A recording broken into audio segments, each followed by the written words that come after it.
Hi friends, പുതിയൊരു ക്ലാസ്സിലേക്ക് ഏവർക്കും സ്വാഗതം. LDC 2024 ഇന്നത്തെ സിലബസ് ക്ലാസ്സിൽ കേരളം ഭരണവും ഭരണ സംവിധാനങ്ങളും എന്ന ടോപ്പിക്കിൽ വിവിധ കമ്മീഷനുകളെക്കുറിച്ചാണ് നമ്മൾ പഠിക്കാൻ പോകുന്നത്. നമുക്ക് ആരംഭിക്കാം. സംസ്ഥാനത്തെ ഭരണ സംവിധാനത്തിൻ്റെ പ്രവർത്തനങ്ങൾ വിലയിരുത്തി കാര്യക്ഷമത വർദ്ധിപ്പിക്കുന്നതിന് നിർദ്ദേശം നൽകുക എന്ന ലക്ഷ്യത്തോടെ പ്രവർത്തിക്കുന്ന കമ്മീഷൻ ഏതാണ്? ഭരണപരിഷ്കാര കമ്മീഷൻ. സംസ്ഥാനത്തെ ഭരണ സംവിധാനത്തിൻ്റെ പ്രവർത്തനങ്ങൾ വിലയിരുത്തി കാര്യക്ഷമത വർദ്ധിപ്പിക്കുന്നതിന് നിർദ്ദേശം നൽകുക എന്ന ലക്ഷ്യത്തോടെ പ്രവർത്തിക്കുന്ന കമ്മീഷനാണ് ഭരണപരിഷ്കാര കമ്മീഷൻ. കേരളത്തിൽ ഇതുവരെ നിലവിൽ വന്ന ഭരണപരിഷ്കാര കമ്മീഷനുകളുടെ എണ്ണം എത്രയാണ്? 4. കേരളത്തിൽ ഇതുവരെ നിലവിൽ വന്ന ഭരണപരിഷ്കാര കമ്മീഷനുകളുടെ എണ്ണം 4 ഒന്നാം കേരള ഭരണപരിഷ്കാര കമ്മീഷൻ രൂപീകരിച്ച വർഷം ഏതാണ്? 1957. ഒന്നാം കേരള ഭരണപരിഷ്കാര കമ്മീഷൻ രൂപീകരിച്ചത് 1957 ഒന്നാം കേരള ഭരണപരിഷ്കാര കമ്മീഷൻ്റെ ചെയർമാൻ ആരായിരുന്നു? EMS നമ്പൂതിരിപ്പാട്. ഒന്നാം കേരള ഭരണപരിഷ്കാര കമ്മീഷൻ്റെ ചെയർമാൻ EMS നമ്പൂതിരിപ്പാടായിരുന്നു. രണ്ടാം കേരള ഭരണപരിഷ്കാര കമ്മീഷൻ്റെ ചെയർമാൻ ആരായിരുന്നു? MK വെള്ളോടി. 1965 നിലവിൽ വന്ന രണ്ടാം കേരള ഭരണപരിഷ്കാര കമ്മീഷൻ്റെ ചെയർമാൻ MK വെള്ളോടിയായിരുന്നു.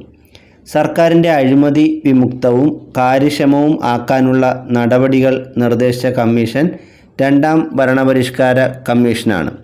സർക്കാരിനെ അഴിമതി വിമുക്തവും കാര്യക്ഷമവുമാക്കാനുള്ള നടപടികൾ നിർദ്ദേശിച്ച കമ്മീഷൻ ഏതാണ്? രണ്ടാം ഭരണപരിഷ്കാര കമ്മീഷൻ.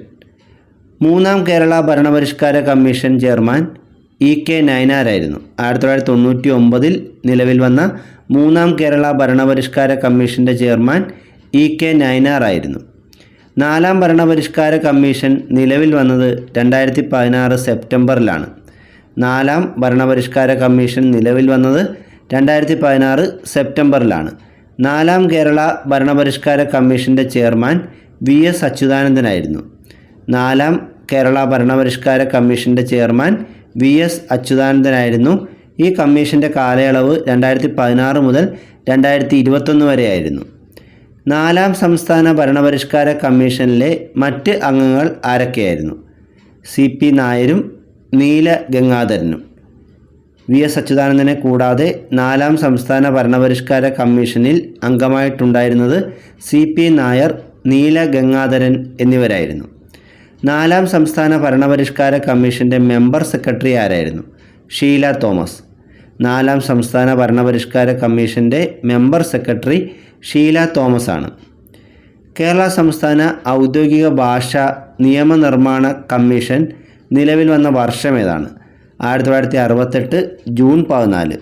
കേരള സംസ്ഥാന ഔദ്യോഗിക ഭാഷാ കമ്മീഷൻ, അതിൻ്റെ കൂടെയുള്ളതാണ് നിയമനിർമ്മാണ കമ്മീഷൻ, നിലവിൽ വന്നത് 1968 ജൂൺ 14. കേരള സംസ്ഥാന ഔദ്യോഗിക ഭാഷ നിയമനിർമ്മാണ കമ്മീഷൻ്റെ ആസ്ഥാനം തിരുവനന്തപുരമാണ്. കേരള സംസ്ഥാന ഔദ്യോഗിക ഭാഷാ കമ്മീഷൻ്റെ ആസ്ഥാനം തിരുവനന്തപുരമാണ്. കേരളത്തിൽ കേന്ദ്ര നിയമങ്ങളുടെ മലയാളം പതിപ്പ് ആധികാരികമായി പ്രസിദ്ധീകരിക്കാൻ അധികാരമുള്ള ഏക സ്ഥാപനം കേരള സംസ്ഥാന ഔദ്യോഗിക ഭാഷാ നിയമനിർമ്മാണ കമ്മീഷനാണ്. കേരളത്തിൽ കേന്ദ്ര നിയമങ്ങളുടെ മലയാളം പതിപ്പ് ആധികാരികമായി പ്രസിദ്ധീകരിക്കാൻ അധികാരമുള്ള ഏക സ്ഥാപനം കേരള സംസ്ഥാന ഔദ്യോഗിക ഭാഷാ നിയമനിർമ്മാണ കമ്മീഷനാണ്. ഈ കേരള സംസ്ഥാന ഔദ്യോഗിക ഭാഷാ നിയമനിർമ്മാണ കമ്മീഷനിൽ കേന്ദ്ര നിയമങ്ങളുടെ വിവർത്തനങ്ങൾ നടത്തുന്ന വിഭാഗം ഏതാണ്? സാങ്കേതിക വിഭാഗം. കേരള സംസ്ഥാന ഔദ്യോഗിക ഭാഷാ നിയമനിർമ്മാണ കമ്മീഷനിൽ 3 പ്രധാന വിഭാഗങ്ങളാണുള്ളത്. അതിലൊന്ന് സാങ്കേതിക വിഭാഗം, 2 സെയിൽസ് വിങ്, 3 അഡ്മിനിസ്ട്രേറ്റീവ് വിങ് എന്നിങ്ങനെ 3 വിഭാഗങ്ങളാണുള്ളത്. ഇതിൽ കേന്ദ്ര നിയമങ്ങളുടെ വിവർത്തനങ്ങൾ നടത്തുന്ന വിഭാഗം സാങ്കേതിക വിഭാഗമാണ്. ഈ വിവർത്തനം ചെയ്ത പകർപ്പുകൾ വിറ്റഴിക്കുന്നത് സെയിൽസ് വിങ്ങും. ഈ കമ്മീഷൻ്റെ ഭരണപരമായ കാര്യങ്ങൾ നോക്കുന്ന വിങ് അഡ്മിനിസ്ട്രേറ്റീവ് വിങ്ങുമാണ്. കേരളത്തിലെ വൈദ്യുത വ്യവസായവുമായി ബന്ധപ്പെട്ട് പ്രവർത്തിക്കുന്ന കമ്മീഷൻ ഏതാണ്? കേരള സംസ്ഥാന ഇലക്ട്രിസിറ്റി റെഗുലേറ്ററി കമ്മീഷൻ. കേരളത്തിലെ വൈദ്യുത വ്യവസായവുമായി ബന്ധപ്പെട്ട് പ്രവർത്തിക്കുന്ന കമ്മീഷൻ കേരള സംസ്ഥാന ഇലക്ട്രിസിറ്റി റെഗുലേറ്ററി കമ്മീഷനാണ്. കേരള സംസ്ഥാന ഇലക്ട്രിസിറ്റി റെഗുലേറ്ററി കമ്മീഷൻ സ്ഥാപിതമായ വർഷം 2003 കേരള സംസ്ഥാന ഇലക്ട്രിസിറ്റി റെഗുലേറ്ററി കമ്മീഷൻ സ്ഥാപിതമായ വർഷം 2003 കേരള സംസ്ഥാന ഇലക്ട്രിസിറ്റി റെഗുലേറ്ററി കമ്മീഷൻ്റെ ആസ്ഥാനം തിരുവനന്തപുരമാണ്. കേരള സംസ്ഥാന ഇലക്ട്രിസിറ്റി റെഗുലേറ്ററി കമ്മീഷൻ്റെ ആസ്ഥാനം തിരുവനന്തപുരമാണ്. കേരള സംസ്ഥാന ഇലക്ട്രിസിറ്റി റെഗുലേറ്ററി കമ്മീഷൻ്റെ ചെയർമാൻ ആരാണ്? TK ജോസ്. കേരള സംസ്ഥാന ഇലക്ട്രിസിറ്റി റെഗുലേറ്ററി കമ്മീഷൻ്റെ ചെയർമാൻ TK ജോസ് ആണ്. യുവജനങ്ങളുടെ ശാക്തീകരണത്തിനും അവകാശ സംരക്ഷണത്തിനുമായി രൂപീകരിക്കപ്പെട്ട കമ്മീഷൻ ഏതാണ്? കേരള സംസ്ഥാന യുവജന കമ്മീഷൻ. യുവജനങ്ങളുടെ ശാക്തീകരണത്തിനും അവകാശ സംരക്ഷണത്തിനുമായി രൂപീകരിക്കപ്പെട്ട കമ്മീഷനാണ് കേരള സംസ്ഥാന യുവജന കമ്മീഷൻ. കേരള സംസ്ഥാന യുവജന കമ്മീഷൻ്റെ ആസ്ഥാനം തിരുവനന്തപുരമാണ്. ഏത് നിയമത്തിൻ്റെ അടിസ്ഥാനത്തിലാണ് കേരള സംസ്ഥാന യുവജന കമ്മീഷൻ നിലവിൽ വന്നത്? 2014 കേരള സംസ്ഥാന യുവജന കമ്മീഷൻ നിയമം. 2014 കേരള സംസ്ഥാന യുവജന കമ്മീഷൻ നിയമപ്രകാരമാണ് കേരളത്തിൽ സംസ്ഥാന യുവജന കമ്മീഷൻ നിലവിൽ വന്നത്. കേരള സംസ്ഥാന യുവജന കമ്മീഷൻ്റെ നിലവിലെ അധ്യക്ഷൻ ആരാണ്? M. ഷാജർ. കേരള സംസ്ഥാന യുവജന കമ്മീഷൻ്റെ നിലവിലെ അധ്യക്ഷൻ M. ഷാജറാണ്. കേരളത്തിൽ ഇതുവരെ എത്ര ശമ്പള പരിഷ്കരണ കമ്മീഷനുകളെ നിയമിച്ചിട്ടുണ്ട്? 11. കേരളത്തിൽ ഇതുവരെ 11 ശമ്പള പരിഷ്കരണ കമ്മീഷനുകളെ നിയമിച്ചിട്ടുണ്ട്. കേരളത്തിലെ ആദ്യ ശമ്പള പരിഷ്കരണ കമ്മീഷൻ്റെ അധ്യക്ഷൻ ആരായിരുന്നു? KM ഉണ്ണിത്താൻ. 1965 കേരളത്തിലെ ആദ്യ ശമ്പള പരിഷ്കരണ കമ്മീഷൻ്റെ അധ്യക്ഷൻ KM ഉണ്ണിത്താനായിരുന്നു. 11ാം ശമ്പള പരിഷ്കരണ കമ്മീഷൻ ചെയർമാൻ ആരായിരുന്നു? K. മോഹൻദാസ്. 11ാം ശമ്പള പരിഷ്കരണ കമ്മീഷൻ ചെയർമാൻ K. മോഹൻദാസ് ആണ്. മുന്നാക്ക വിഭാഗങ്ങളിലെ സാമ്പത്തികമായി പിന്നാക്കം നിൽക്കുന്നവരുടെ ഉന്നമനം ലക്ഷ്യമിട്ട് ഇന്ത്യ ഗവൺമെൻറ് നടപ്പിലാക്കിയ ഭരണഘടനാ ഭേദഗതി ഏതാണ്? 103ാം ഭേദഗതി. മുന്നാക്ക വിഭാഗങ്ങളിലെ സാമ്പത്തികമായി പിന്നാക്കം നിൽക്കുന്നവരുടെ ഉന്നമനം ലക്ഷ്യമിട്ട് ഇന്ത്യ ഗവൺമെൻറ് നടപ്പിലാക്കിയ ഭരണഘടനാ ഭേദഗതി 103ാം ഭേദഗതിയാണ്. കേരള സർക്കാർ സാമ്പത്തികമായി പിന്നാക്കം നിൽക്കുന്ന വിഭാഗങ്ങൾക്കായുള്ള ക്ഷേമ കോർപ്പറേഷൻ രൂപീകരിച്ചതെന്നാണ്? 2012 ജൂൺ 14. കേരള സർക്കാർ സാമ്പത്തികമായി പിന്നോക്കം നിൽക്കുന്ന വിഭാഗങ്ങൾക്കായുള്ള ക്ഷേമ കോർപ്പറേഷൻ രൂപീകരിച്ചത് 2012 ജൂൺ 14. മുന്നാക്ക വിഭാഗങ്ങളിലെ സാമ്പത്തികമായി പിന്നാക്കം നിൽക്കുന്ന വിഭാഗങ്ങൾക്കായുള്ള കേരള സംസ്ഥാന കമ്മീഷൻ നിലവിൽ വന്നതെന്നാണ്? 2015 ഓഗസ്റ്റ് 28. എന്നാൽ ഈ കമ്മീഷൻ പ്രവർത്തനം ആരംഭിച്ചത് 2016 ജനുവരി 21. അത് ശ്രദ്ധിക്കുക. മുന്നാക്ക വിഭാഗങ്ങളിലെ സാമ്പത്തികമായി പിന്നാക്കം നിൽക്കുന്ന വിഭാഗങ്ങൾക്കായുള്ള കേരള സംസ്ഥാന കമ്മീഷൻ നിലവിൽ വന്നത് 2015 ഓഗസ്റ്റ് 28 ഈ കമ്മീഷൻ പ്രവർത്തനം ആരംഭിച്ചത് 2016 ജനുവരി 21. മുന്നാക്ക സമുദായത്തിലെ സാമ്പത്തികമായി പിന്നാക്കം നിൽക്കുന്ന വിഭാഗങ്ങൾക്കായുള്ള കമ്മീഷൻ്റെ ആദ്യ ചെയർമാൻ ആരായിരുന്നു? MB രാമകൃഷ്ണപിള്ള. അപ്പോൾ ഈ കമ്മീഷൻ്റെ ആദ്യ ചെയർമാൻ MB രാമകൃഷ്ണപിള്ളയായിരുന്നു. മുന്നാക്ക വിഭാഗങ്ങളിൽ സാമ്പത്തികമായി പിന്നാക്കം നിൽക്കുന്നവർക്കായുള്ള കമ്മീഷൻ്റെ നിലവിലെ ചെയർമാൻ ആരാണ്? CN രാമേന്ദ്രൻ നായർ. മുന്നാക്ക വിഭാഗങ്ങളിൽ സാമ്പത്തികമായി പിന്നാക്കം നിൽക്കുന്നവർക്കായുള്ള കമ്മീഷൻ്റെ നിലവിലെ ചെയർമാൻ CN രാമേന്ദ്രൻ നായരാണ്. മുന്നാക്ക വിഭാഗങ്ങളിലെ സാമ്പത്തികമായി പിന്നാക്കം നിൽക്കുന്ന വിഭാഗങ്ങൾക്കായുള്ള കേരള സംസ്ഥാന കമ്മീഷൻ ആദ്യ വാർഷിക റിപ്പോർട്ട് സമർപ്പിച്ചതെന്നാണ്? 2019 ഫെബ്രുവരി 19. അപ്പോൾ ഈ കമ്മീഷൻ അതിൻ്റെ ആദ്യ വാർഷിക റിപ്പോർട്ട് സമർപ്പിച്ചത് 2019 ഫെബ്രുവരി 19. മുന്നാക്ക വിഭാഗങ്ങളിലെ സാമ്പത്തികമായി പിന്നാക്കം നിൽക്കുന്ന വിഭാഗങ്ങൾക്കായുള്ള കമ്മീഷൻ്റെ ആസ്ഥാനം തിരുവനന്തപുരമാണ്.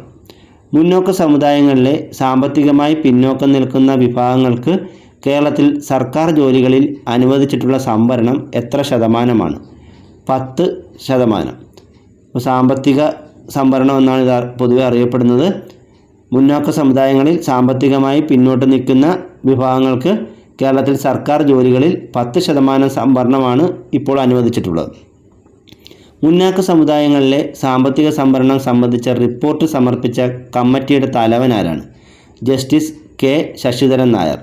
മുന്നാക്ക സമുദായങ്ങളിലെ സാമ്പത്തിക സംവരണം സംബന്ധിച്ച റിപ്പോർട്ട് സമർപ്പിച്ച കമ്മിറ്റിയുടെ തലവൻ ജസ്റ്റിസ് കെ ശശിധരൻ നായരാണ്. കേരള അഡ്മിനിസ്ട്രേറ്റീവ് ട്രൈബ്യൂണൽ നിലവിൽ വന്ന വർഷം ഏതാണ്? 2010 ഓഗസ്റ്റ് 26. ആസ്ഥാനം തിരുവനന്തപുരമാണ്.